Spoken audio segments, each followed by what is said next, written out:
This week on Trending in Tesla, Tesla releases its parts catalog for the Cybertruck with some prices that might surprise you. And the US tax credit is completely stripped away for some of the more popular Teslas, leaving behind some very strange price variations. And Elon Musk is starting a university in Austin, Texas with quite the rack, and I'm not talking about a roof rack. All that and more starts right now.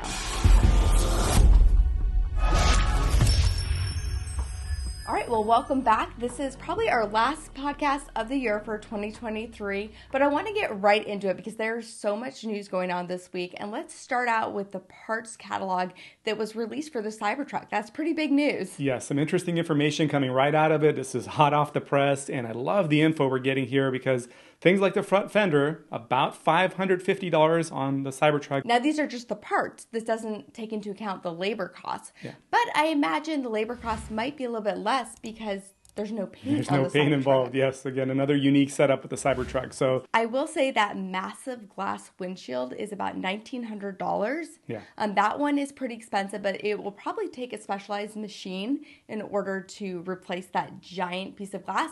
And hopefully, it's the armor glass. It's not going to break. So hopefully that's something that will last. that's a good point. Yeah, I know the Model X front windshield, which was one of the largest on the market until this comes around, was about $1,600. So yeah, this goes kind of one step above that as well. Now, I wonder if insurance will still give you glass coverage for the Cybertruck windshield, because sometimes you can get that for as little as $1, and in this case, it definitely would be worth it. That's very true. On the Model X, we were able to get it for $1, and I just don't think that they think glass is that big of a deal, but obviously on certain vehicles, Tesla Model X specifically, it's a big deal. And moving on to some of the other parts inside of the catalog. Yeah, Kim, check this out. We're talking about the front steering actuator on the Cybertruck. The price for that is $3,300. Of course, this is the steer-by-wire steering that we're talking about, the unique setup here with the Cybertruck. And then how about that 4-foot-long wiper arm and blades? How much do you think that is? Well, I saw it listed for $75, but then I'm hearing that it's actually going to be a little bit more. Yeah, with parts and labor, it comes out to about $165 to replace that blade. That is pricey. I know most blades are $30 to $50. Well, hopefully that's not something that will need to be replaced a lot. I know there's a lot of engineering that has gone into that wiper blade, but it is giant. I mean, it's huge. It's Is it engineering or is it just sheer size? I don't know. Hopefully, it does what it's supposed to do, and you don't have to replace it. It's not going to be one of those things where you're able to walk into like a car store and buy. If you're in California, you're probably not replacing it as often as if you're in other parts of the country. That's true. And there are some interesting things if you live in a cold climate that you will probably care about. Yeah, this was not officially announced by Tesla, but it was officially hinted at within this parts catalog. And we're talking about the Cybertruck front bumper camera, which now looks to be heated. So that will definitely help with full self-driving, having that camera being heated during the winter months. You don't want that thing to ice over. There are also a couple other Easter eggs, though, inside of the vehicle. The cup holders in the rear seat, they actually show them to kind of be Cybertruck shaped, and no one had ever seen that before. And then also, if you're doing like a DIY and you're tearing up your car, there's a Cybertruck that's actually stamped inside the panel of the rear seat of the Cybertruck that it shows in that catalog. Again, these are just fun little things that no one knew about before this was released. Tesla hadn't said anything. And when I think about this, once people get inside and kind of take the truck apart, Sandy Munro namely, you're going to find Easter eggs all over that truck. We saw it with the Model 3 when we took certain parts apart where you're able to see those 3 symbols that indicate the 3 that initially was going to be the Model E. So that's stamped all over Teslas that are kind of hidden from the consumer, really. So that's going to be interesting. So my question for you is, do you think that they're asking too much for these parts? Do you think that it's too expensive? I do think they're pricey. Now, if it's as durable as people say it is going to be, then these are extreme scenarios that are not going to require that much replacement of. So that's to be seen. Wiper blades, I don't know. I think that's going to be pretty frequent if you live in a rainy spot. I disagree with you. I think that the price is probably expensive for these parts. I think that they are unique pieces that they've put into this Cybertruck, and I don't think that they're trying to upcharge that much for them. Okay. I think that they're kind of giving them a cost. I'm curious what you guys think. Now, typically, when we talk about OEMs, a lot of times they make their money off of replacement parts. I've heard stories of people going in for a key fob and paying $5,000 for like a key fob. Yeah. I don't know. It's expensive, but I think, there's a lot of engineering that went into these pieces. Where was this $5,000 key fob? I'm still stuck on I was reading the comment section on, one of these articles, and somebody was talking about their vehicle. Their key fob was $5,000. I mean, if you've got like a $200,000 car, those parts become that expensive. But anyways, let us know if you have horror stories or what you think about the prices in the catalog. And moving on, I do want to talk about the Crumple Zone inside of the Cybertruck. So we saw it in person. They actually had a crashed Cybertruck there. We saw it completely smushed up inside there, but there's been a lot of talk because it apparently has a smaller nose, a smaller front trunk. Yes. So people want to know, is it still safe? And actually Tesla has gone on X and they responded. Yeah, Tesla actually responded saying it's not about the size of your Crumple Zone, but it's about how you use it. When in a high-speed collision, Cybertruck's front underbody casting is designed to break into small pieces. This helps reduce occupant impact by absorbing and dispensing that energy. So again, it's kind of a different way of thinking because of the design of the exoskeleton and the body of this truck. So that smaller size doesn't necessarily translate. Size doesn't always matter is what they're trying to say. Yeah, exactly. It's all about the motion of the ocean.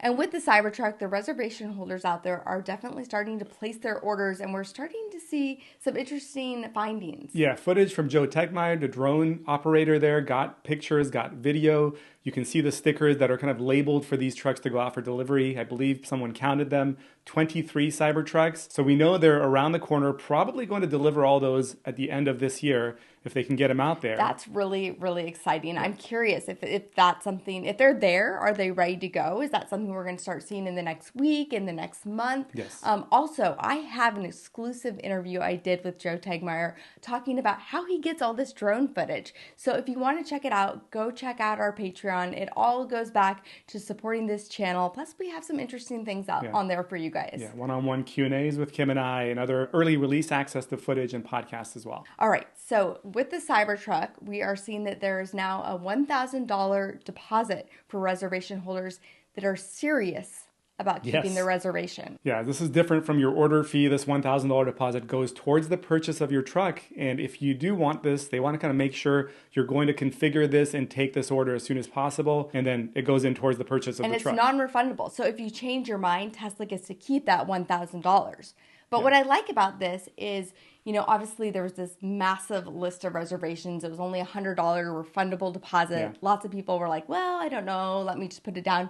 This is going to kind of weed those people out. We're going to see, have a better idea of the people that actually want it and when they'll be able to take delivery of it. Point. And for the people that are taking delivery of their Tesla, that $50,000 lawsuit verbiage in the contract is back. So you can't try to take delivery and flip it, at least not during the first year. Something to think about right there. Now, if you take it early, a year from now, there's still going to be people, though, waiting.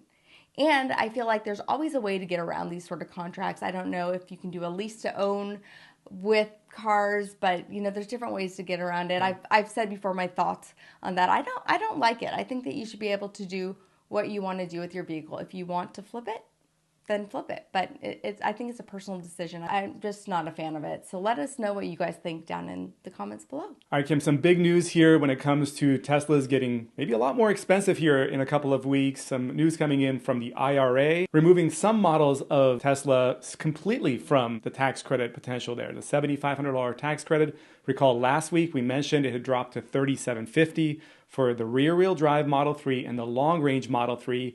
New announcement in the last couple of days says it is now down to $0 for those two variants because they source parts from namely China, and the IRA is kind of trying to incentivize those parts coming in from the United States. So it's those LFP batteries that are being made batteries in and China. other parts and minerals that are even used in the long-range Model 3. Okay. The performance doesn't get impacted, though. So now what is the price of the performance versus... Yeah, that's where it gets interesting. This is really interesting. And we actually reached out to our friend Dobson, the Uber driver, let him know all this stuff was happening. Got so many messages from you guys telling us, let Dobson know with all this changes in place here. But here's what's happening. I think Tesla will have to make some significant price changes beginning on January 1st because The Model 3, in some variations now, becomes more expensive than the Model Y or very close to it. These price variations that almost certainly are going to change, and Tesla's going to have to drop some prices, increase some prices elsewhere, is looking at the Model Y rear-wheel drive, because that car, after the $7,500 tax credit, is effectively $36,000. Now, look at the Model 3 rear-wheel drive. It doesn't have a tax credit moving forward. It's a $39,000 car. It's actually more expensive than the Model Y. So personally, if I was in the market for a Model Y, I would jump on this right now because they're definitely going to be doing some kind of price adjustment because it just doesn't make sense right now. I think so. Yeah, Kim, the Model Y long range, which includes the $7,500 tax credit, is going to be about $41,000. Now look at this. The Model 3 long range is going to be $46,000. It doesn't include the tax credit. That's the pricing as of right now going into January 1st. So again, you can't have Model Y be cheaper than Model 3. We know almost certainly that's going to be flipped around a little bit. And even the Model Y Performance gets a tax credit, so that's down to $45,000, where other Model 3s are awfully close to that Performance Model Y. It's very interesting with these new guidelines. And did you see this as well? The Model Y potentially now, in the last few hours, coming into the mix as a possibility to lose its tax credits as well. But we don't know if the Model Y uses LFP batteries. They've never specifically said anywhere if they use them or not. That's kind of been the mystery. A lot of people think the Model Y rear-wheel drive does use LFP batteries, but our friend, the Uber driver, Dobson, reached out to Tesla specifically inquiring about that variant as he was trying to possibly get one of those, and asked about the LFP batteries. And they said, no, the Model Y rear-wheel drive does not have LFP batteries. But again, Tesla's using the word now likely going to lose its incentives for Model Y going into 24. I don't know if they're using that loosely to kind of push sales. Also, this was someone that works in the store. We know that those people are not always 100% knowledgeable with everything. Sometimes they just say certain things. So this is, hearsay. It's not coming from Tesla's website. It's not coming from Elon. It's not coming from X. It's. That's a fantastic point, and we've seen that prove to be true if you take those words too seriously. Regardless, there will be some big price changes coming this next year. But talking to Dobson, going back to him, our friend, this is the Uber driver. Hopefully you guys have seen that series we've made with him. But Uber and Tesla have announced a unique partnership where they're offering up to $3,000 off for Uber drivers if they take delivery this year. So they have about, 2 weeks? Yeah, we texted Dobson right away, told him about this, so he's looking into it as well. Yeah, what's essentially going to happen here is that Tesla is going to offer its inventory Model 3s and Ys to Uber drivers if the Uber drivers purchase it through that kind of market share website that Uber has set up.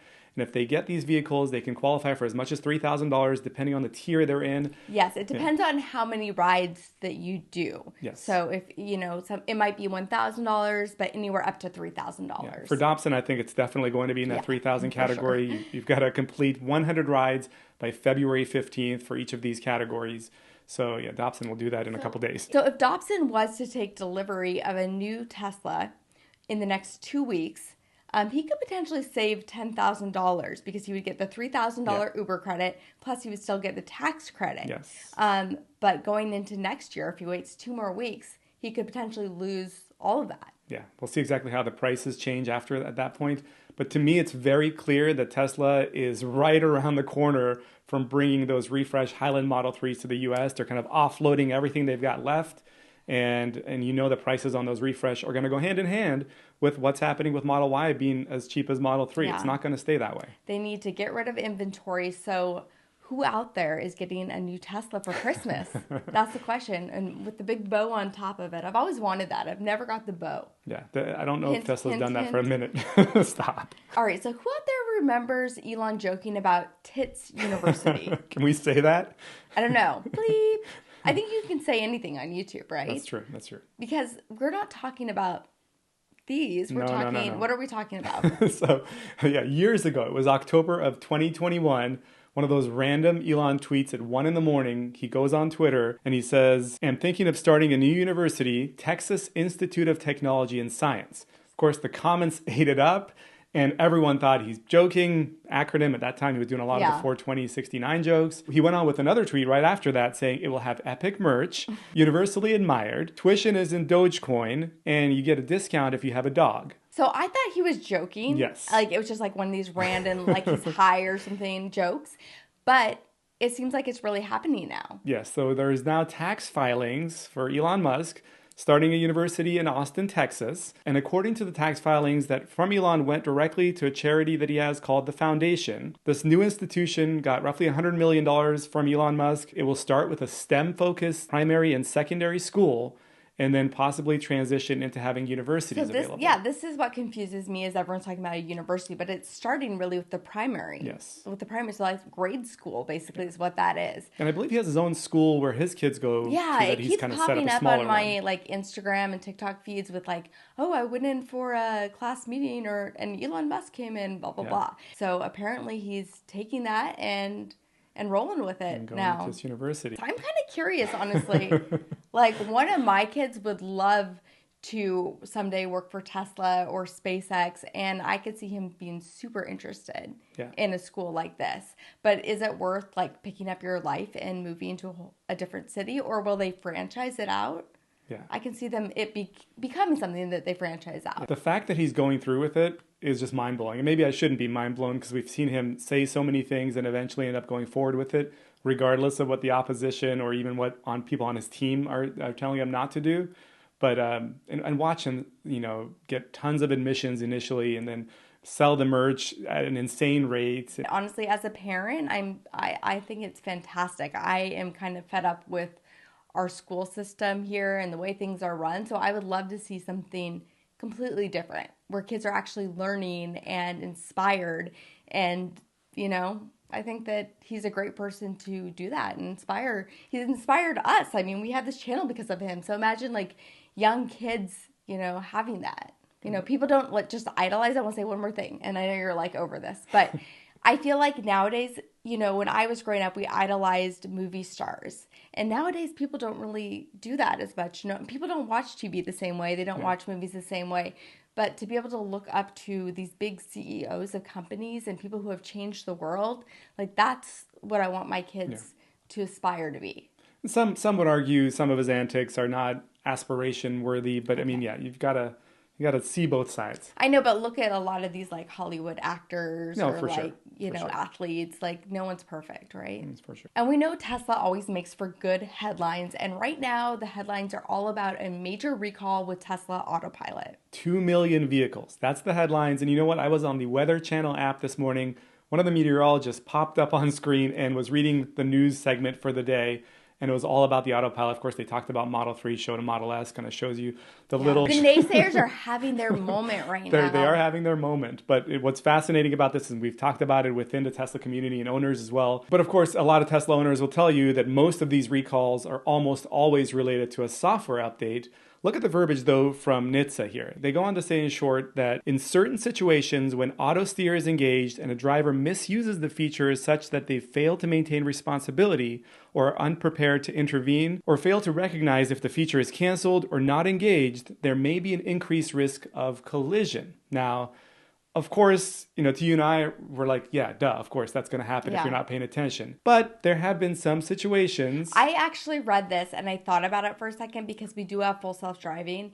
And there are a couple times where it disengages and for a second, you don't quite realize that it's disengaged. So we disengage it without fully realizing it. So then you're going, you're steering without realizing that you're in charge of steering, but it's still accelerating on its own. It's a second. There's like a second there where it kind of takes your brain a second to register. So I can kind of see like why they're doing this. And I think that it is a good thing. It's something that I've definitely felt and noticed. There really needs to be a change in the verbiage of recall. And, Tesla's been working with NHTSA for about 2 years. But it makes great headlines. So why would they change it? I mean, people are clicking on that. With NHTSA probing into Tesla, looking at I think it was about 11 autopilot related crashes where the vehicles drove into emergency vehicles, and trying to analyze all this stuff. What's fascinating is that almost every single Model 3, X, and Y on the roads are going to be affected by this, except if they were built after December 7th. Tesla's already pushed the software update to these very brand new off-the-line vehicles,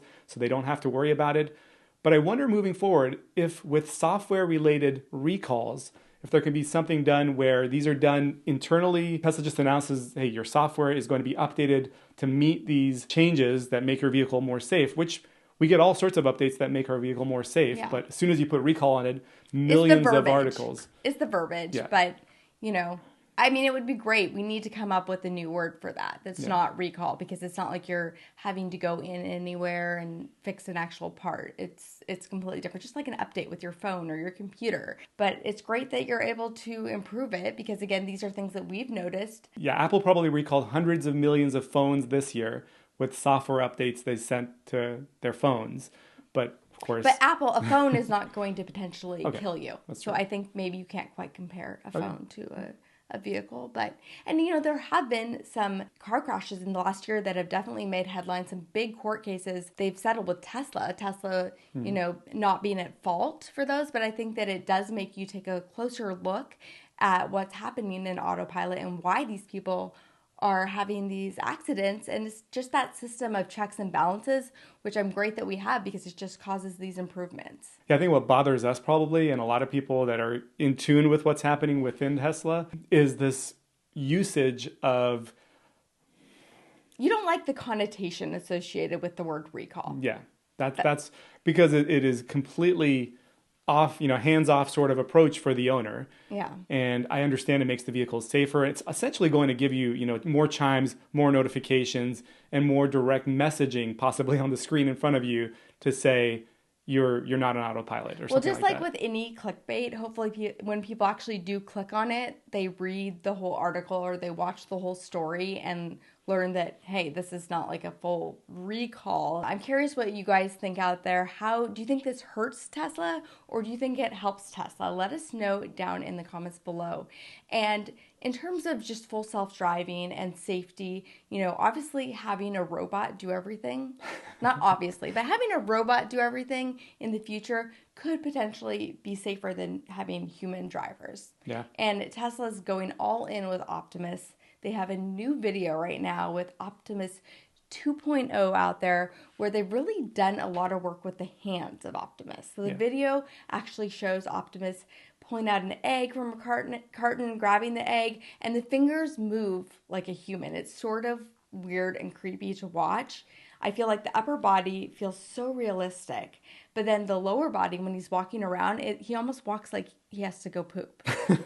Like, I feel like he's like constipated and just like, oh, I gotta make it to the bathroom. So definitely there still needs to be work on like the gait of Optimus if we want to make it more human-like. It'd be interesting to see him going upstairs, some more yoga, different things like that.